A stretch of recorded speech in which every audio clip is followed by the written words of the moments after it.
Dream. So right now, the decision I'm gonna make is to focus on how gorgeous this cat is. The meaning I'm gonna make is that he doesn't want to be in this video. And what am I gonna do about it? I'm pretty much gonna hope that I'm not gonna catch him. But I want to really explain this to you in detail. Dream. Come. Hello. Please come. Dreamies.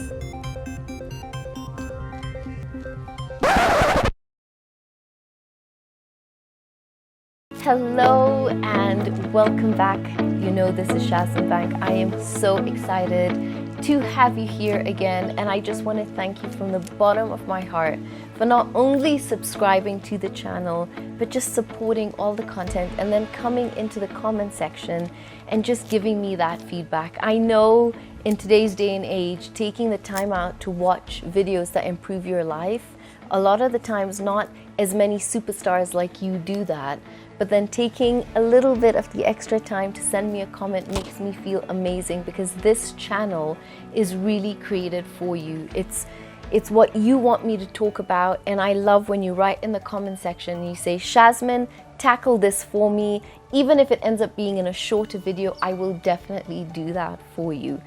But today I thought I would talk about something a little different, and it's more about sometimes the way we look at the decisions we make. Subconsciously, we all live by 3 consistent decisions, and we don't realize that because we're never taught this in school. We're never taught this growing up.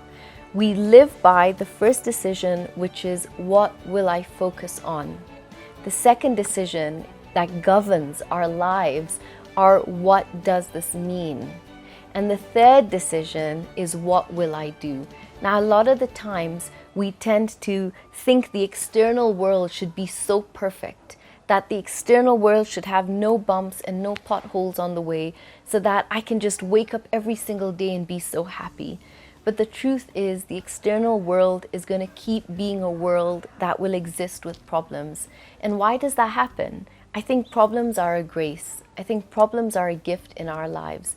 We just need to know how to be able to cultivate them, use them, and actually literally turn the mess of a problem into a message.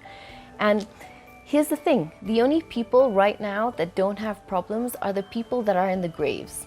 And I would think that if you had no problems in your life, or you were striving to have none, then literally your life would be dead. Because if you're not growing, which is a human need, you are dying.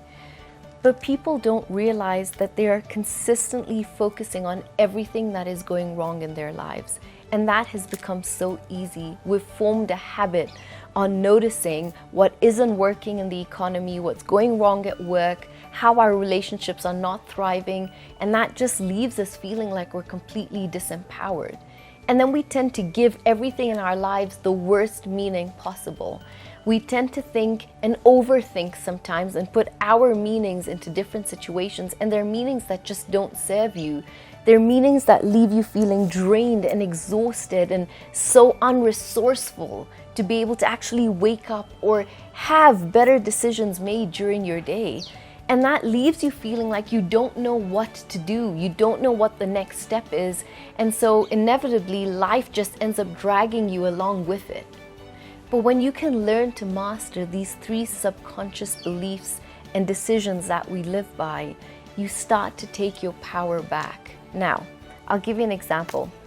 When I was going through a really, really hard time in my life, and I had left my husband, and I was suddenly living on $300 a day, which was like 30,000 shillings a month, and I had my son, I had to figure out rent, I had to get food paid, and it was something new because I'd literally gone from being the girl that lived at home with my parents to getting married in a week. So I had people looking after me all the time.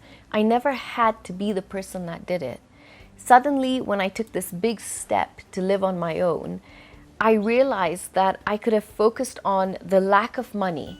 I could have focused on the apartment that wasn't working out because of the mold, and the shower that actually I had to fill the tub. I actually had to literally fill the tub half an hour before I showered because there's no way the water pressure would come down.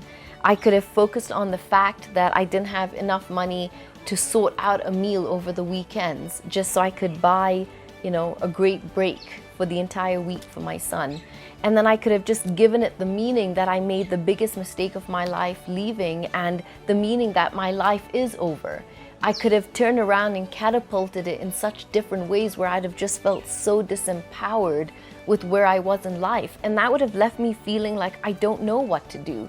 I can't make a great decision or think about what I'm supposed to do when I'm in a state that defeats me mentally and internally. But I realized my greatest source of power was the fact that I chose to focus on what was really working for me in life in that moment.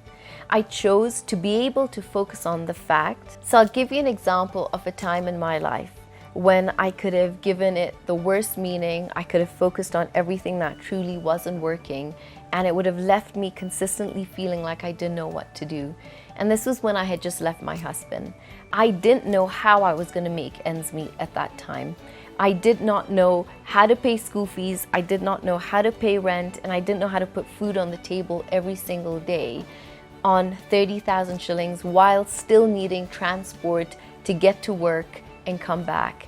And it was such a crazy time in my life. And yes, I'm completely human. There were days when I sat and I cried and I just didn't know which way to move forward. But I remember that the winning formula for me, and the reason that I'm sitting here and doing what I do and love what I do for you, was I remembered that I didn't want to feel disempowered. I didn't want to be the girl that didn't know what to do in my life and how to make things better. And even if I couldn't change the circumstances externally, I could immediately change the way I was going to approach them internally. And that I knew would create a ripple effect to bring me more of what I wanted. And so the 3 decisions that I talked about earlier on, which is what do we focus on? At that time in my life, I could have focused on the fact that every time my son left to spend the weekend with my husband from a Friday to Sunday, I was living off homemade biscuits and tea. And I still remember at some point, to make that meal more fun, I would see how many biscuits I could dunk into the tea mug and how many I could put into my mouth. But I remember just by Saturday night being hungry and super exhausted, but I knew that was all I could eat.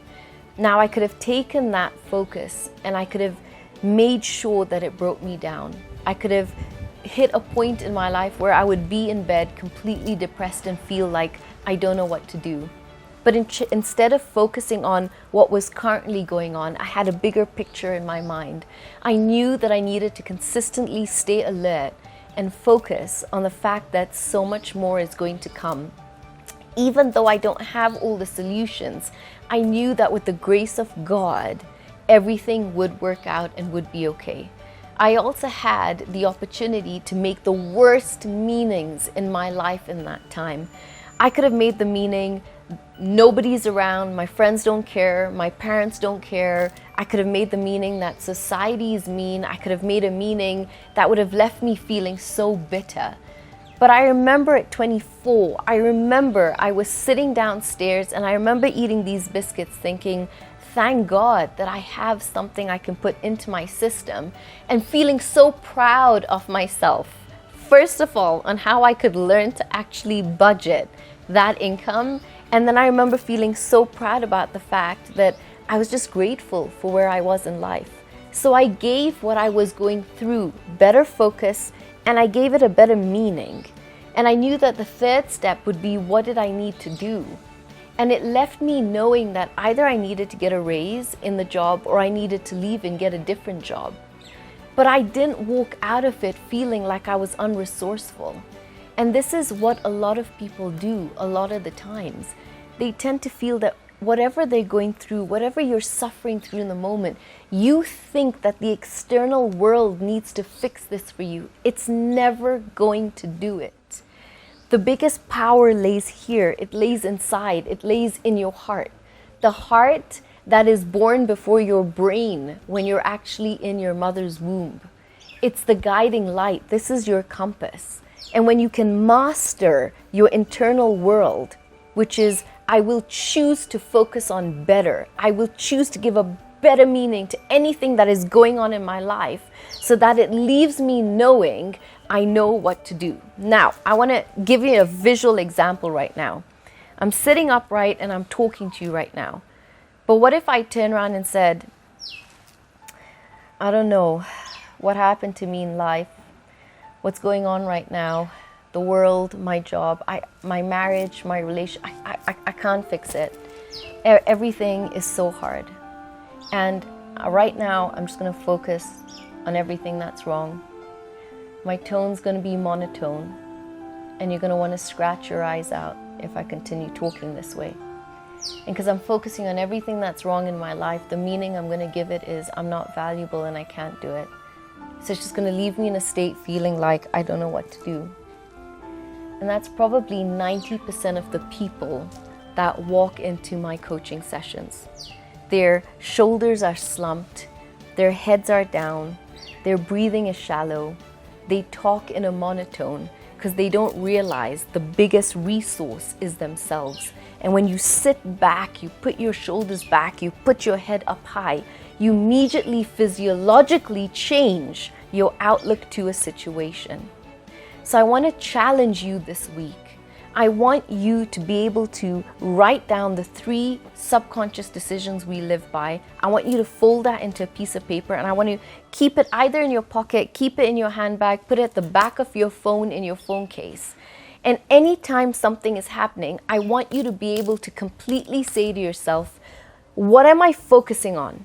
I want to only focus on what is working. And if I can't fix the external world, I'm focusing on my emotions inside and how I show up to life. And then I'm going to focus on the fact that I'm going to give everything a more empowering, beautiful, humbling, amazing meaning. Even if it's the worst thing that's happening to me in life, I'm going to make sure this meaning, this mess, becomes my message.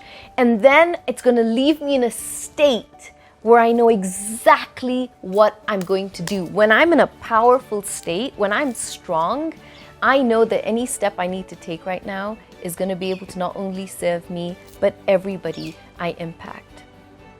Don't forget, please come into the comment section. Tell me the different things you want me to talk about. And just remember, if you're in a relationship right now and you think that it's ending, if you give it the meaning it's ending, it's going to be very different from saying that it's only the beginning. If you're in a situation right now where you say God is punishing me, that meaning is very different from saying God right now is just challenging me and pulling the best out of me. So focus, meaning, and what you're going to do, it all stems and relies on you. That's how powerful you are to be able to change anything that's going on in your life. So I want you to write in the comments and tell me what you did to change a situation around today. See you next week. Bye.